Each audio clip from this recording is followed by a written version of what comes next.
오늘은 2021년 이제 마지막 주일입니다. 올해 우리 태전 아름다운 교회의 표어가 뭔지 기억나십니까? 이럴 땐 빨리 주보를 보시는 거죠. 참되게 예배하는 교회입니다. 참되게 예배하는 교회.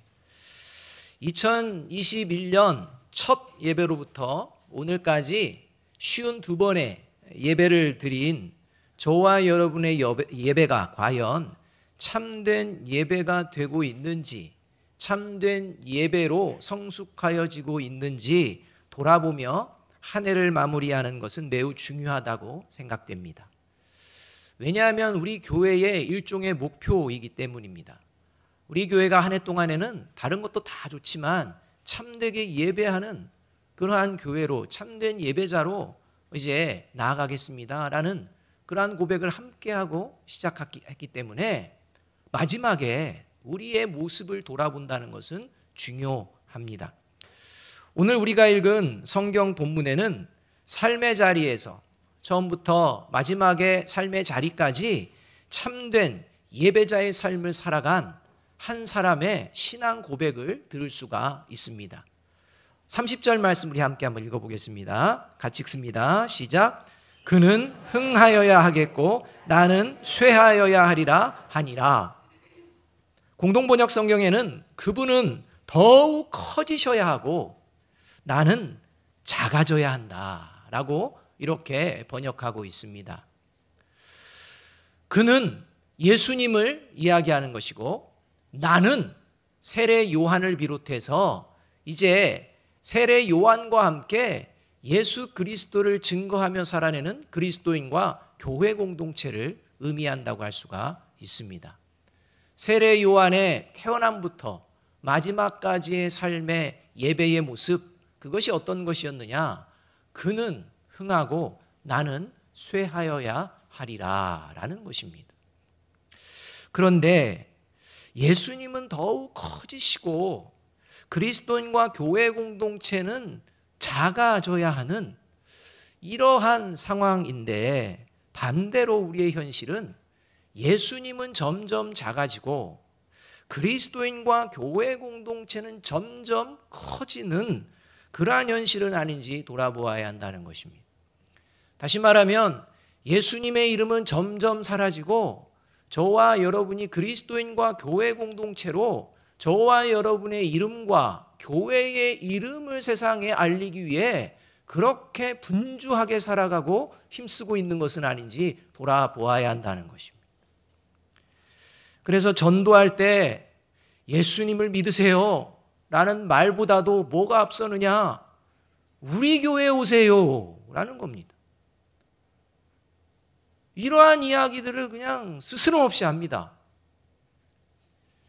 하나님의 영광보다는 교회의 이름을 높이고 알리기 위해 교회끼리 경쟁합니다. 성도를 빼앗아 성도를 빼앗기 위해.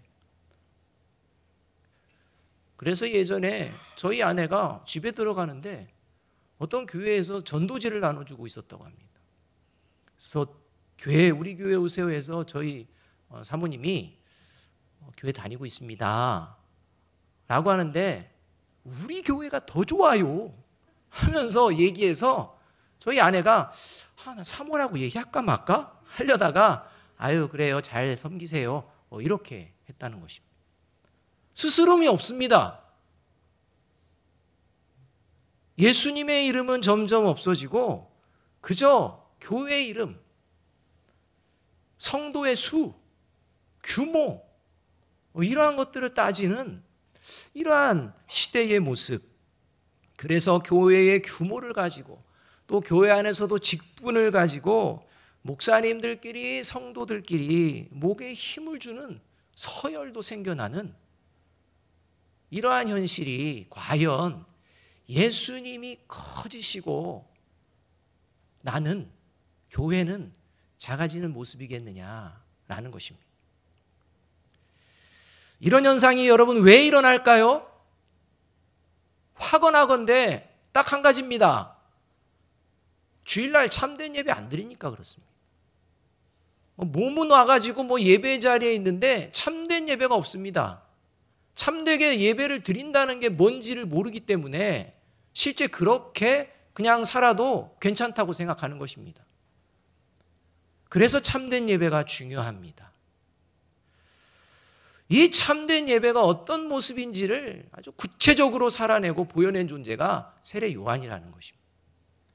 52주간 참되게 예배하는 교회라는 표어를 가지고 예배를 드린 저와 여러분은 과연 세례 요한의 고백처럼 올 한 해 동안, 올 한 해를 지내면서 예수님은 흥하고 나는 쇠하여지는 삶을 살았노라 고백할 수 있는지, 오늘 살아계신 하나님의 말씀을 통해 나 자신을 점검해 보았으면 합니다. 그래서 다른 주일은 아닐지라도, 다른 주간은 아닐지라도 한 해를 마무리하는 이번 주간부터라도 참된 예배로 예수 그리스도의 이름을 높이고 저와 여러분은 겸손히 낮아지는 삶을 살아내는 저와 여러분이 되어지기를 주님의 이름으로 축원합니다. 그렇다면 구체적으로 세례 요한이 얘기한 그는 흥하고 나는 쇠하여야 하리라 라는 이 의미에 담겨있는 구체적인 삶의 모습은 어떤 모습이냐?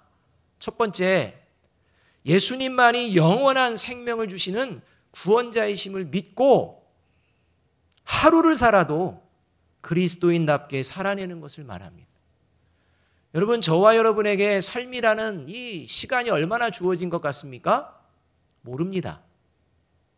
모르기 때문에 저와 여러분의 삶은 하루를 살아도 그리스도인답게 이어야 한다는 것입니다. 췌장암 말기 판정을 받고 투병 중인 이어령 교수님께서 이어령 교수의 마지막 수업이라는 책에서 이런 이야기를 합니다. 진실의 반대말은, 여러분, 진실의 반대말은 사실 진실의 반대말 거짓이 맞습니다. 그러나 이어령 교수님이 삶으로 경험한 진실의 반대말은 망각이다라고 얘기합니다. 그러면서 사람들이 분명히 실제함에도 불구하고 마치 없는 것처럼 망각하며 살아가는 대표적인 것이 있는데 그게 바로 죽음이다라고 이야기합니다. 너도 죽고 나도 죽고 모든 사람이 죽는다는 것은 진실인데, 모두가 죽는다는 진실을 사람들은 오늘 나에게는 예외가 아닐 것이라고 생각하며 망각하며 살아가고 있다는 것입니다. 이어령 교수님도 예전에는 사람들은 죽는다 이걸 모르는 게 아닙니다. 압니다. 그러나 죽음의 실체를 실제 삶에서 느끼지 못했는데 이제 췌장암 말기로 죽음이 코앞에 와 있다 보니 이 죽음의 실체를 매일매일 저녁에 잠들어서 아침 깨어날까 하는 이러한 두려움 가운데에서 이 죽음의 실체를 매일매일 경험하며 깨달은 지혜라는 것입니다. 그래서 이러한 죽음의 실체를 매일매일 경험하며 이어령 교수는 또 이렇게 말을 합니다.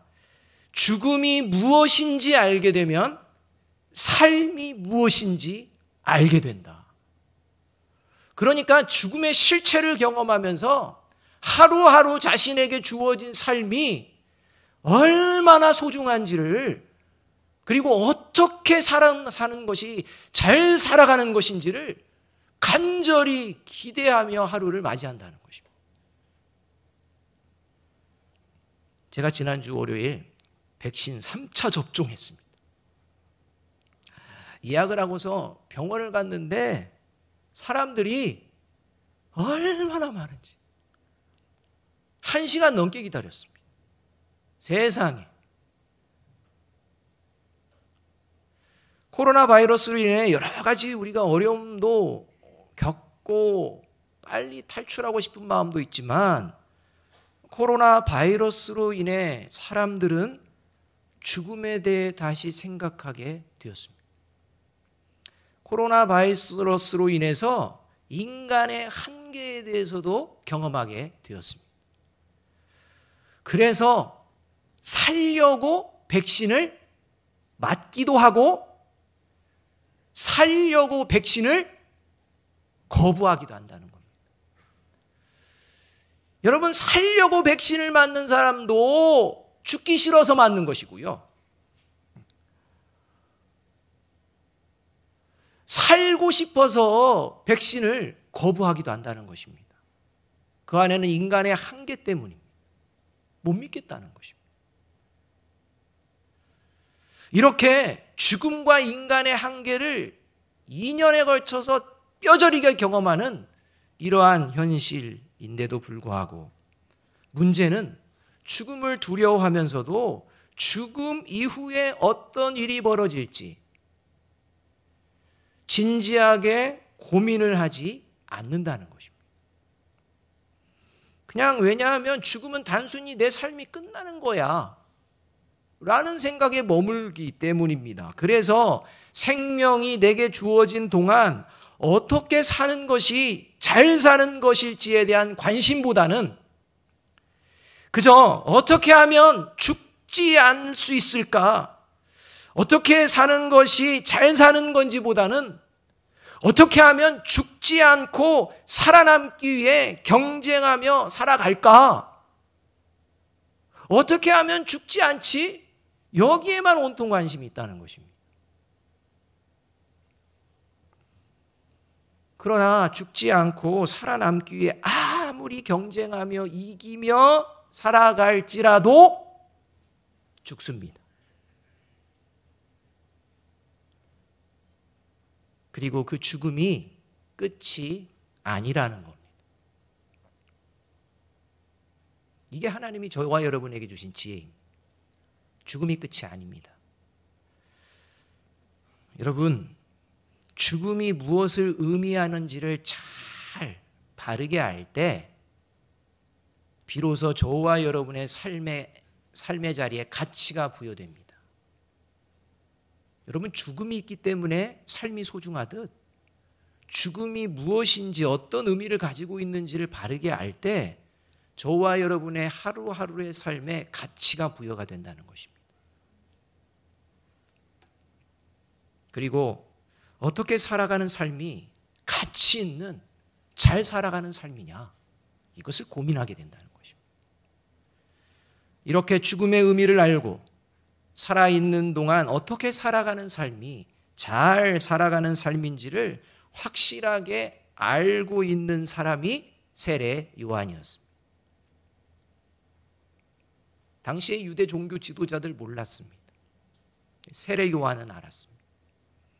그래서 세례 요한은 36절에서 우리의 인생이라는 것이 영원한 생명에 이르는 삶과 하나님의 심판에 이르는 삶으로 나뉘어진다라고 선포하고 있는 것입니다. 그게 36절 말씀입니다. 같이 한번 읽어보겠습니다. 시작. 아들을 믿는 자에게는 영생이 있고 아들에게 순종하지 아니하는 자는 영생을 보지 못하고 도리어 하나님의 진노가 그 위에 머물러 있느니라. 여러분, 저와 여러분이 살아가는 인생의 자리 가운데에 저와 여러분의 머리 위에 하나님의 영생이 있는 존재와 하나님의 진노가 있는 존재가 있다는 것입니다. 인생 가운데 말입니다.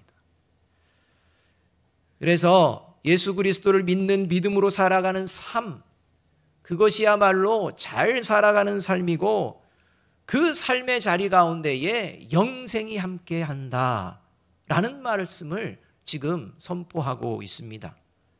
이렇게 믿음으로 살아가는 자는 위로부터 오신 예수님의 말씀을 귀 기울여 듣고 순종하며 살아가게 되고, 그러나 하나님의 진노가 임하는 세상에 속한 땅으로부터 나는 자의 인생, 삶의 모습은 세상의 이야기에 귀를 기울이며 그 이야기를 듣고 세상과 사람들의 말을 따르며 살아가게 된다라고 말씀하고 있다는 것입니다. 그 말씀이 31절과 32절 상반절의 말씀입니다. 같이 한번 읽어보겠습니다. 시작. 위에서 오신 분은 모든 사람 위에 계신다. 세상에서 나온 사람은 세상에 속하여 세상 일을 말하고 하늘에서 오신 분은 모든 사람 위에 계심에 친히 보고 들으신 것을 증언하신다. 여러분, 땅에 속한, 세상에 속한 하나님의 진노가 머무르는 자는 온통 관심이 세상 일입니다. 그러나 위로부터 오신 이를 믿는 영원한 생명으로 속해 있는 이러한 존재들은요, 땅의 일, 세상의 일이 아니라 그 무엇보다도 하나님의 말씀에, 하나님의 나라에 관심을 갖고 살아가게 된다는 것입니다. 바라기는 오직 예수님만이 영생으로 이끄시는 구원자이심을 믿고 오래 살기만을 원하는 마음보다는 오늘 내게 주신 하루를 살아도 하나님으로부터 하나님 보시기에 잘 살았다 칭찬 듣는 저와 여러분이 되시기를 주님의 이름으로 축원합니다. 이것이 그는 흥하고 나는 쇠하여야 하리라 라는 사도 요한의, 세례 요한의 삶의 모습이었습니다. 두 번째로 그는 흥하고 나는 쇠하여야 하리라에 담긴 의미는 내 안에 계신 하나님의 사랑으로 내 안에 있는 시기와 질투를 덮는 것을 말합니다. 여러분, 이것이 예수님은 높아지시고 나는 낮아지는, 작아지는 모습이에요. 내 안에 있는 하나님의 사랑으로 내 안에 있는 시기와 질투를 덮어내는 것.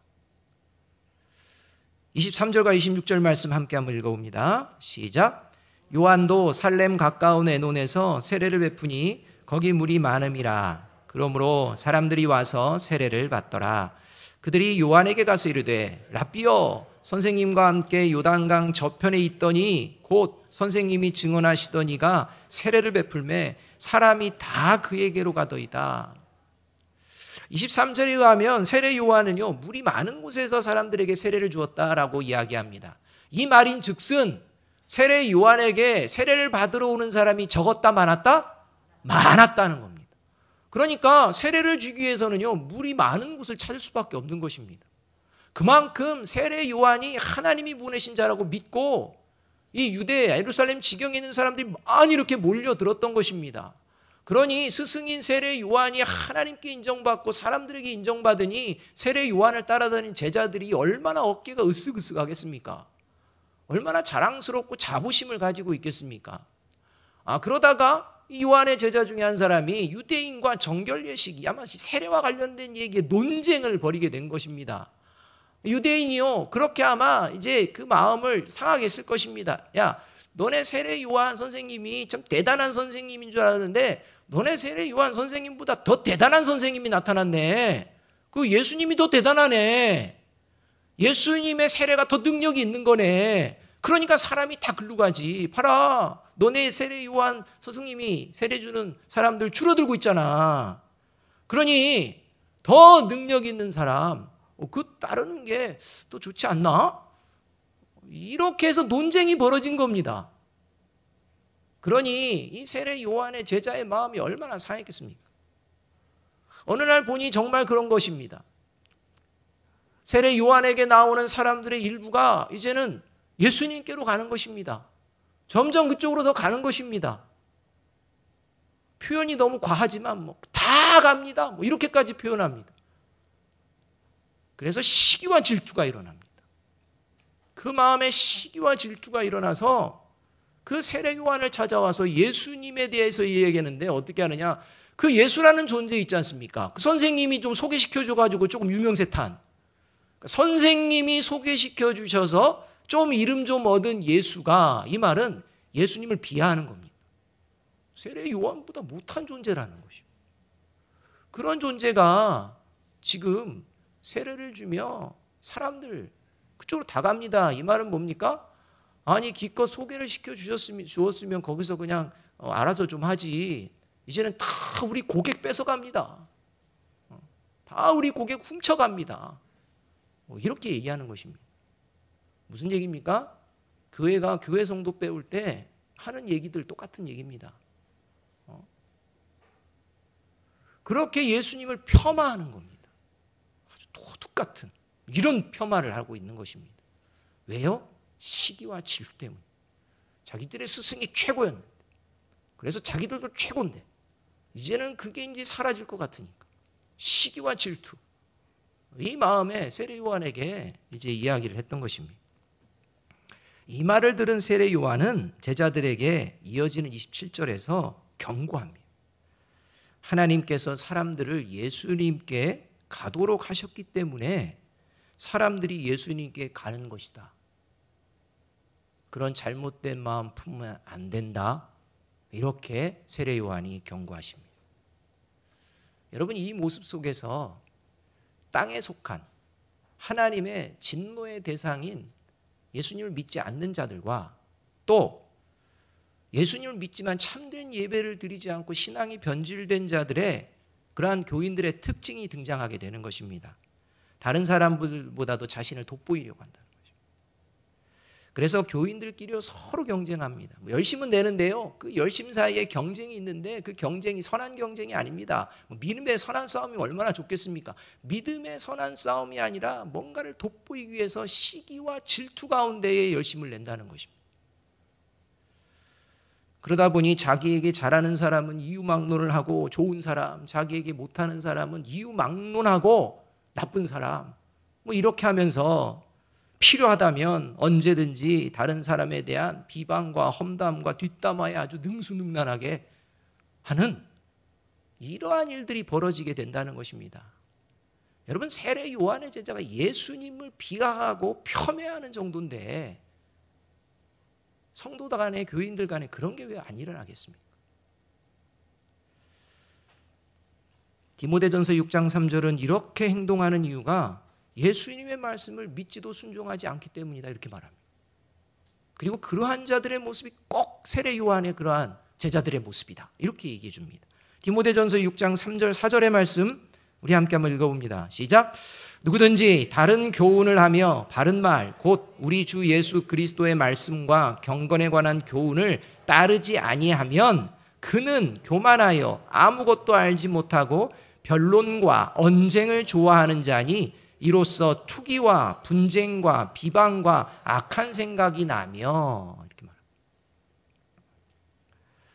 반면 정작 시기와 질투해야 될 세례 요한은 전혀 시기 질투가 없습니다. 세례 요한은 하나님의 말씀을 따르는 자였고 이미 예수님이 누구신지를 믿고 알고 있었기 때문에 오히려 잘못된 행동을 하고 있는 제자들을 바른 길로 인도할 수가 있었습니다. 그렇다면 세례 요한은 도대체 예수님을 어떻게 받아들였기에 이렇게 시기와 질투가 날 법도 한데 전혀 그렇지 않을까? 세례 요한이 가지고서 살아갔던, 예수님을 만나면서부터 살아갔던 그 마음이 요한복음 1장 29절 30절에 나오는데 이 말씀도 우리 함께 한번 읽어보겠습니다. 시작. 이튿날 요한이 예수께서 자기에게 나오심을 보고 이르시되 보라, 세상 죄를 지고 가는 하나님의 어린 양이로다. 내가 전에 말하기를 내 뒤에 오는 사람이 있는데 나보다 앞선 것은 그가 나보다 먼저 계심이라 한 것이 이 사람을 가리킴이라. 죄로 죽을 수밖에 없는 모든 인류 세상을 구원하시기 위한 하나님의 사랑이 어떤 대가를 치르시는 사랑인지를 보여주시기 위해 이 땅에 오신 예수님을 세례 요한은 알고 있었고 이 예수님으로 인해 자신의 삶도 구원받게 되었음을 고백하는 장면이라고 할 수 있다는 것입니다. 세례 요한이 예수님을 향해 시기와 질투하지 않았던 이유, 그것이 바로 어디 있었느냐? 세례 요한이 시기와 질투가 없는 완전한 인간이 아닙니다. 그에게 시기와 질투의 마음이 있을지라도 그는 예수님을 바라보며 하나님의 사랑이 자신을 구원하셨기 때문을 믿기 때문입니다. 그 믿음이 그 시기와 질투를 잠재우는 것입니다. 그래서 하나님의 사랑이 아닌 시기와 질투에 빠진 자신의 제자들에게 그는 흥하고 나는 쇠하여야 하리라. 라고 선언하고 있으며 그것을 살아내는 것입니다. 여러분, 시기와 질투, 비방, 험담 이런 거 저와 여러분의 삶의 자리에서 오늘부터 당장에 그만둘 수 있을까요? 없을까요? 있다고 생각하시는 분들은 그 교만한 겁니다. 없습니다. 저와 여러분이요, 시기 질투 하지 말아야지 해도요, 그 시기 질투가 어떻게 됩니까? 슬그머니 올라온다는 겁니다. 험담하지 말아야지 하지만 슬그머니 올라온다는 것입니다. 여러분, 이게 죄성을 가진 인간의 모습입니다. 따라서 저와 여러분의 힘으로 안 됩니다. 그래서 시기와 질투가 올라올 때 고백해야 됩니다. 그렇지, 이게 나지, 이게 죄인된 나의 본 모습이지, 인정해야 합니다. 그리고 그래, 원래 내가 이러니까 그냥 시기해버려야지, 이러면 안 됩니다. 그게 올라오면 그래, 내가 이런 존재지, 그래, 그러나 하나님은 이런 나를 사랑으로 덮어주셨지 입니다. 여러분, 그 사랑이 저와 여러분을 악에서 멀어지게 할 줄로 믿습니다. 그 악에서 저와 여러분이 사랑으로 덮여서 주님 때문에 다시 새로워지는데 어떻게 삶의 자리에서 시기와 질투가 나갈 수가 있겠습니까? 우리가 시기 질투하는 건요, 하나님의 사랑을 순간 잃어버릴 때, 그때는 여지없이 나갑니다.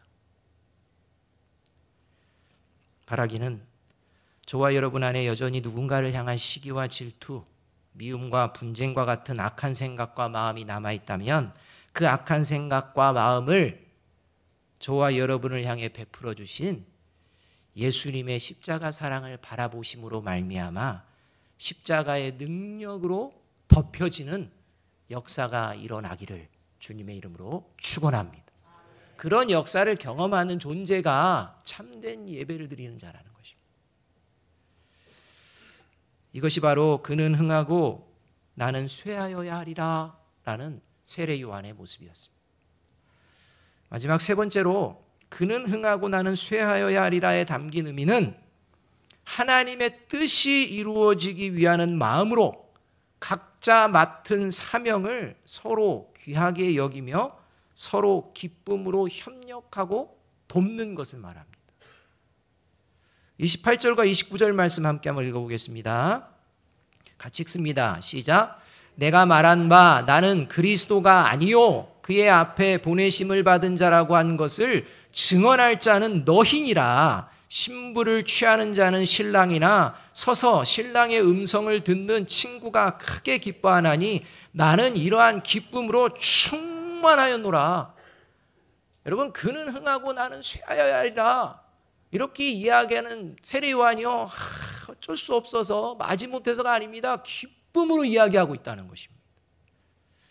세례 요한은요, 시기 질투에 빠져서 예수님마저 비하하고 폄하하던 제자들의 잘못을 깨우쳐준 후에 이제 세례 요한의 제자들이 더욱 적극적으로 예수님을 높이고 세상에 알리는 일에 기쁜 마음으로 동역해야 한다라고 이야기해주고 있는 것입니다. 이게 나랑 너희가 할 일이야. 기쁨으로 협력해야 돼. 이렇게 이야기하는 것입니다. 하나님은 세례 요한에게 예수님이 오실 길을 준비하는 사명을 주셨고 예수님에게는 인류에게 구원의 길을 열어놓는 십자가의 사명을 주신 것입니다. 사명의 내용이 다릅니다. 각자 사명이라는 것입니다. 마찬가지로 이 땅을 살아가는 모든 그리스도인과 교회 공동체마다 각각의 사명을 주십니다. 그러나 예수님과 세례 요한의 사명의 목적, 사명의 방향, 그리스도인과 교회 공동체의 각각의 사명의 목적, 그 방향, 그것은 오직 하나입니다. 그게 바로 생명을 구원하시기 위한 하나님의 뜻을 기쁨으로 협력해서 이루는 것입니다.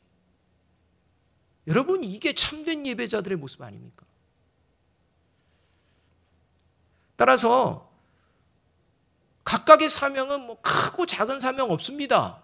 세상에서도 마찬가지입니다. 저와 여러분의 직업, 좋은 직업, 나쁜 직업 없습니다. 죄를 짓는 직업은 있습니다. 그러나 어떤 직업이든 경중이 없고, 교회도 어떤 교회든 좋은 교회, 나쁜 교회가 있는 게 아닙니다. 각각에게 주신 사명이 있는 것입니다. 그러나 그리스도인과 교회의 공동체는 한 목적, 한 방향을 향해 서로 부족한 부분을 돕고 협력하며 하나님의 뜻을 이루어가는 것입니다. 이게 참된 예배자의 모습이요, 교회 공동체의 모습이라는 것입니다. 올해 우리 교회가 설립 6주년입니다. 내년은 7주년입니다.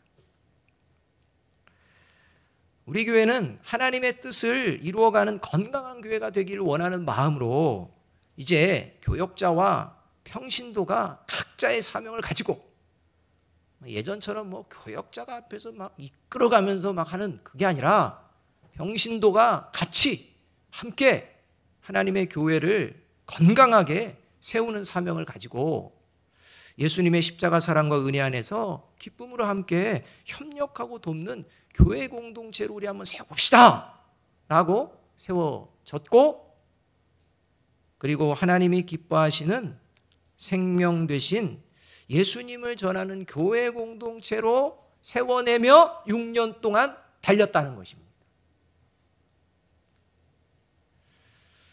그런데 가장 중요한 걸 이제 점검할 시점입니다. 그게 뭐냐?